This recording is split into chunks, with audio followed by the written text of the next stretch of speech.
Good evening, folks. It's Diamond with the Oppenheimer Ranch Project, Magnetic Reversal News, and Shinrinyoku, bringing you a grand solar minimum update Sunday, April 25th, around 10 p.m. Mountain Time, 2021. The models are in. Snow through mid-May. Hey, hey. But the big story, severe weather possible on Tuesday for Lubbock and South Plains.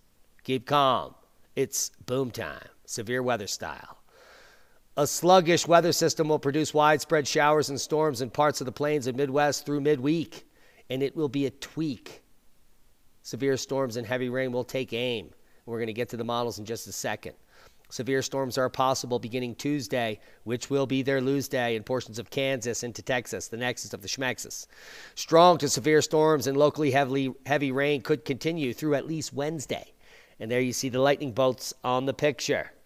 Our Kansas, Texas, moisture, boom time. We'll check the GFS to bring you up to speed.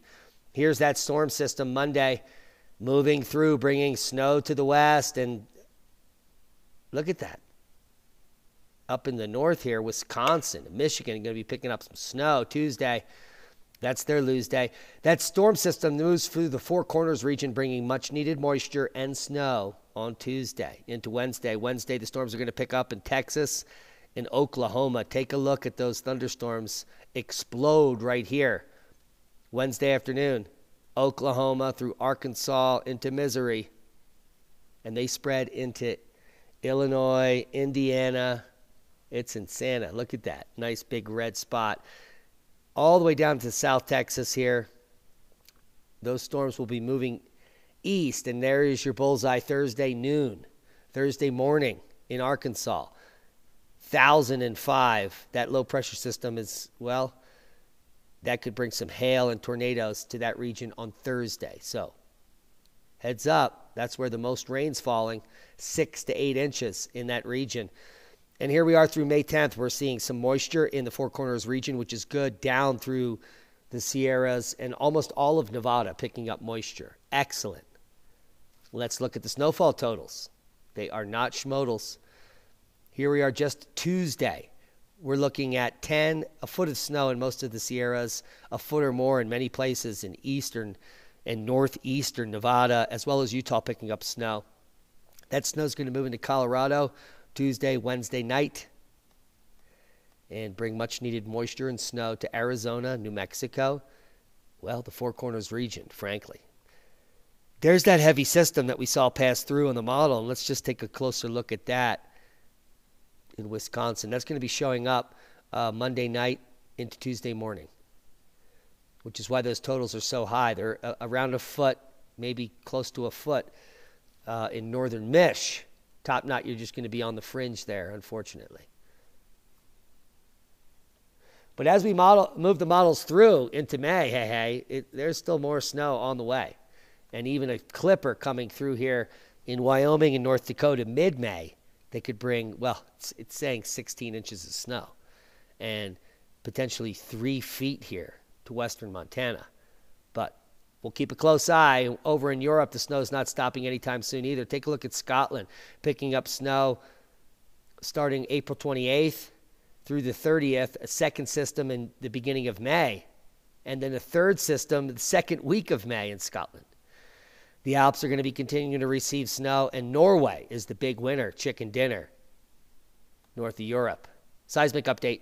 No quakes of note, except one we predicted, a region in Tonga to be looking at after a deep blot echo 2 days ago.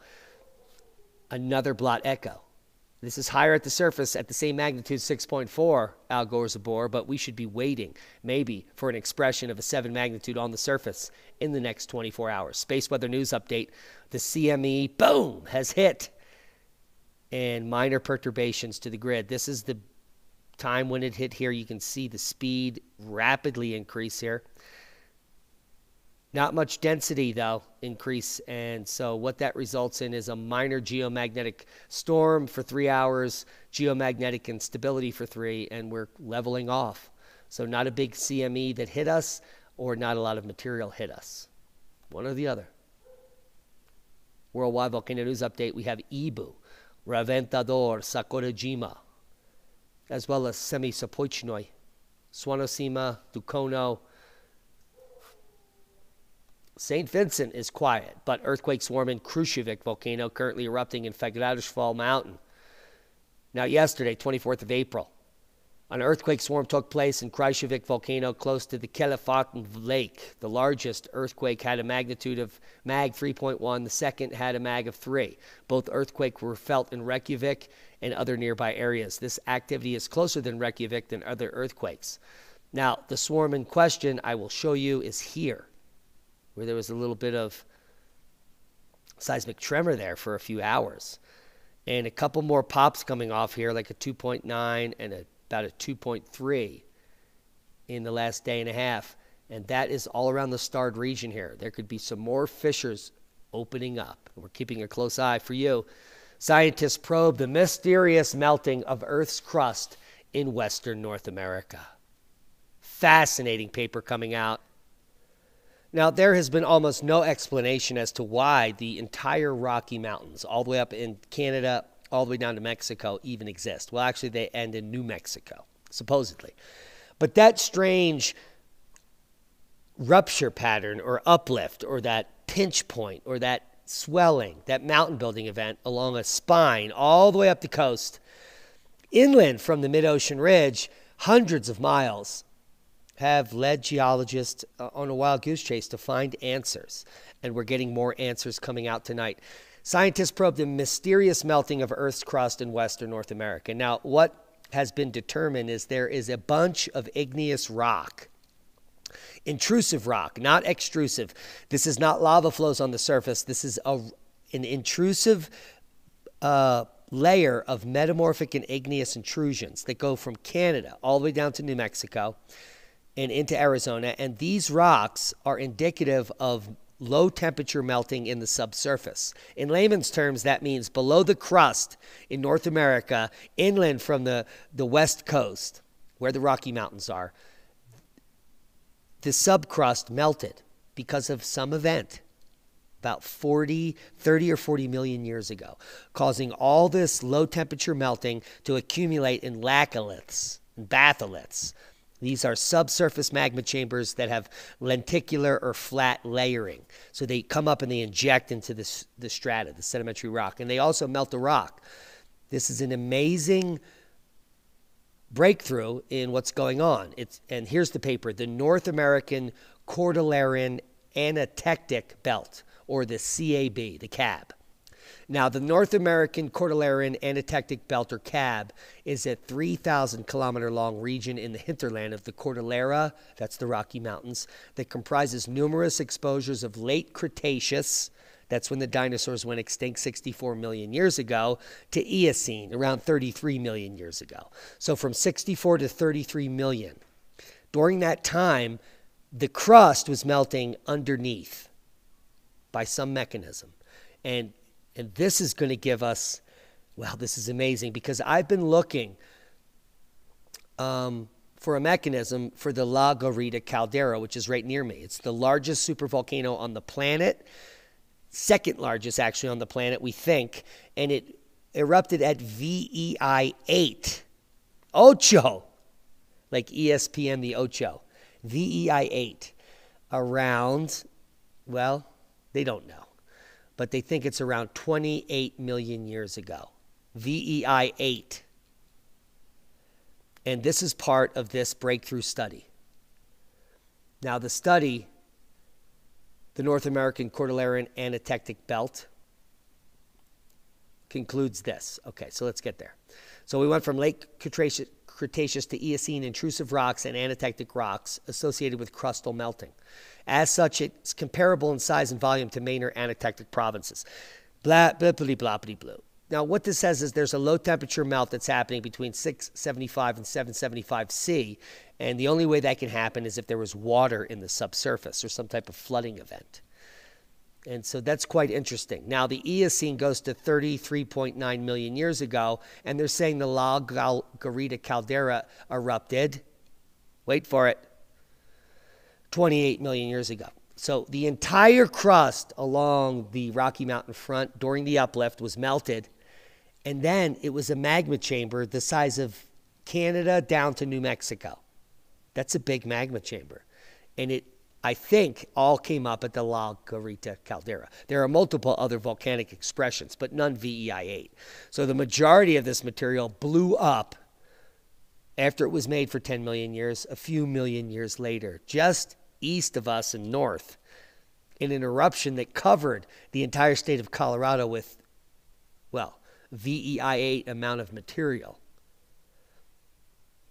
It's called the Fish Canyon Tuff, and it covered 11,000 square miles with 2,800 square kilometers. Its thickness was 3,300 feet.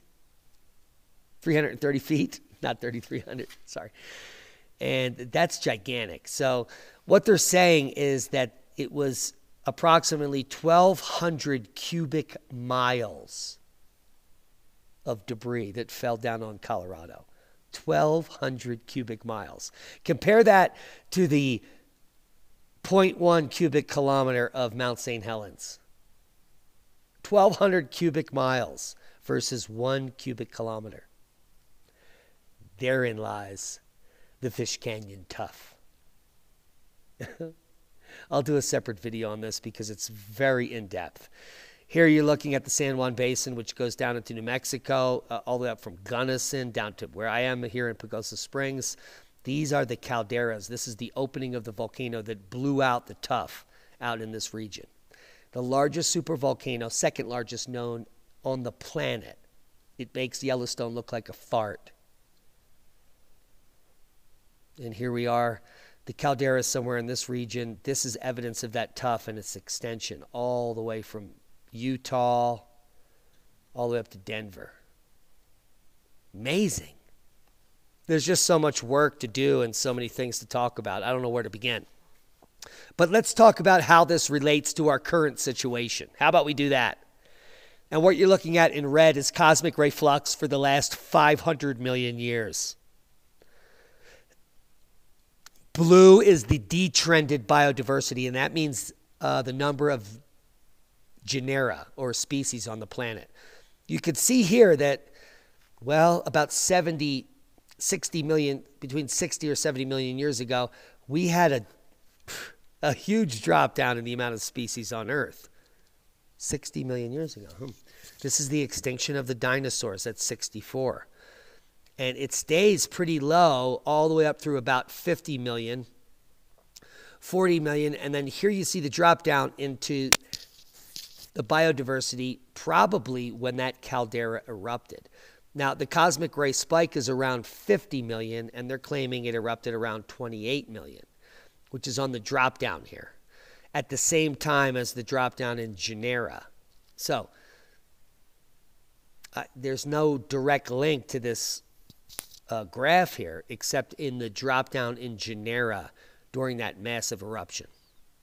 So massive eruptions cause massive loss of life.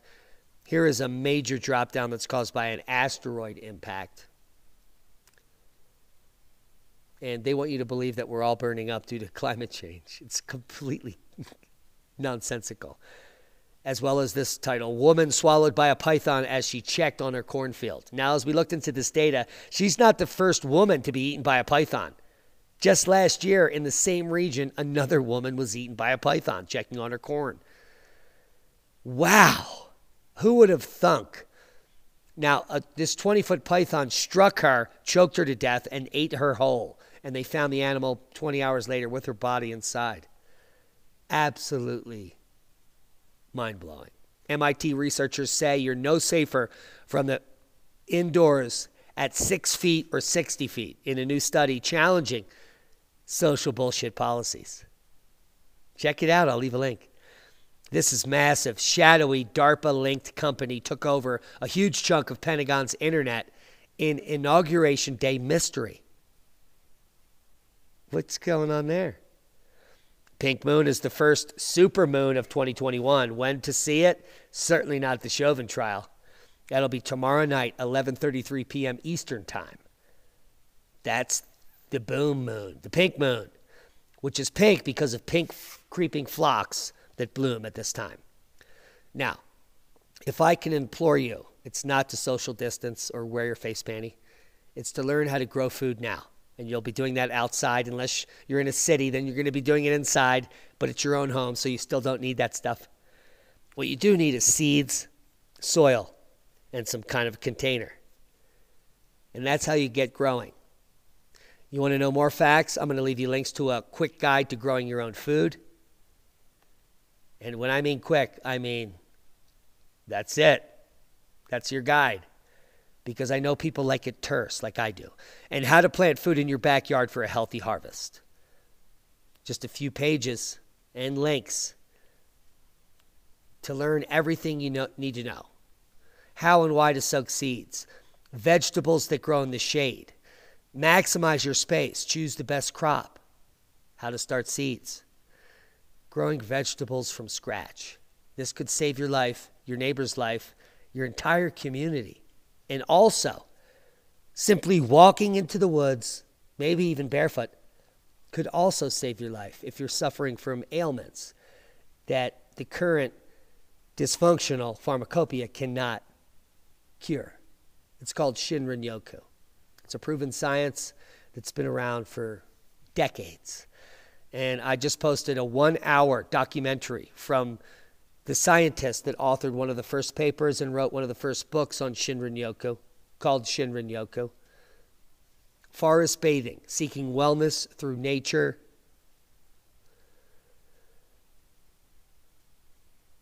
By Dr. Yoshifumi Miyazaki. And there he is. He's author of Shinrinyoku. Come check it out. Give it a thumbs up because this is my channel and I sent you. And subscribe to the channel. We only have 1.95K subscribers. You can do it. You can bring us to 2,000 tonight. You can also sit through the 1-hour documentary where he goes over, in layman's terms, why simply walking into a forest could save your life.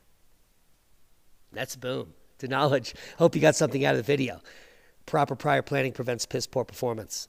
We thank each and every one of you for watching our video, for sharing this video, for subscribing to the channel, and for being the change that you want to see.